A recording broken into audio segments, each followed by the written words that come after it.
Assalamualaikum warahmatullahi wabarakatuh. Perkenalkan, nama saya Elsa Ratu Windianti dengan NIM 23051070-368. Saya dari Prodi Pendidikan Agama Islam, Fakultas Ilmu Tarbiyah dan Keguruan. Baik, di sini saya ingin menjelaskan tentang pengertian, langkah-langkah, dan pengelompokan sumber belajar. Yang pertama yaitu pengertian sumber belajar. Menurut KBBI, bahwa sumber belajar adalah sesuatu atau orang yang dapat dijadikan tempat bertanya tentang berbagai pengetahuan. Sumber belajar adalah daya yang bisa dimanfaatkan guna kepentingan proses belajar mengajar, baik secara langsung maupun tidak langsung, sebagian atau keseluruhan. Sumber belajar atau learning resources adalah semua sumber baik berupa data, orang, dan wujud tertentu yang dapat digunakan oleh peserta didik dalam mencapai tujuan belajar atau mencapai kompetensi tertentu. Berikutnya yaitu langkah-langkah klasifikasi sumber belajar. Yang pertama, membuat daftar kebutuhan melalui sumber dan sarana pembelajaran yang ada di kelas ataupun di sekolah. Yang kedua, membuat daftar inventaris sumber dan sarana belajar yang telah tersedia, baik yang ada di dalam lembaga pendidikan, misalnya media pembelajaran dan laboratorium, ataupun yang ada di luar lembaga pendidikan, seperti halnya fasilitas yang tersedia di masyarakat.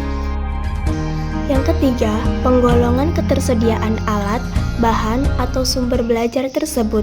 Jika sumber pendidikan yang dibutuhkan sudah tersedia, maka hanya tinggal memanfaatkannya sesuai dengan kebutuhan dengan tujuan sukses pada masing-masing mata pelajaran.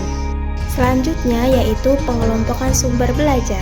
Jadi, sumber belajar tidak dapat dipahami dengan benda mati saja, maka perlu adanya pengelompokan sumber belajar, yaitu yang pertama, pengelompokan sumber belajar lingkungan alam berupa benda-benda alami di sekitar kita, seperti batu, tumbuhan, sawah, sungai, dan sebagainya. Yang kedua, perpustakaan, berupa barang cetakan yang tersedia di perpustakaan, misalnya laporan penelitian, buku, majalah, dan jurnal media cetak. Yang ketiga, narasumber, bisa berupa praktisi dalam bidang tertentu sesuai dengan pelajarannya, seperti pedagang, polisi, militer, dan petani. Yang keempat, karya siswa. Karya siswa adalah media yang diciptakan oleh siswa, misalnya lukisan dan peta. Yang kelima, media elektronik, bisa berupa alat elektronik baik yang dibuat sendiri maupun yang sudah tersedia, misalnya komputer, radio, TV, dan internet.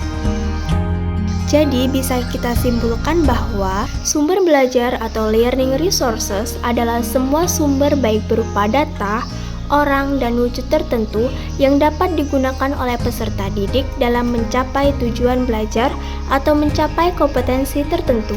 Ada 3 langkah klasifikasi sumber belajar, yaitu membuat daftar kebutuhan melalui sumber dan sarana pembelajaran yang ada di kelas ataupun sekolah, membuat daftar inventaris sumber dan sarana belajar yang telah tersedia, penggolongan ketersediaan alat, bahan, atau sumber belajar tersebut.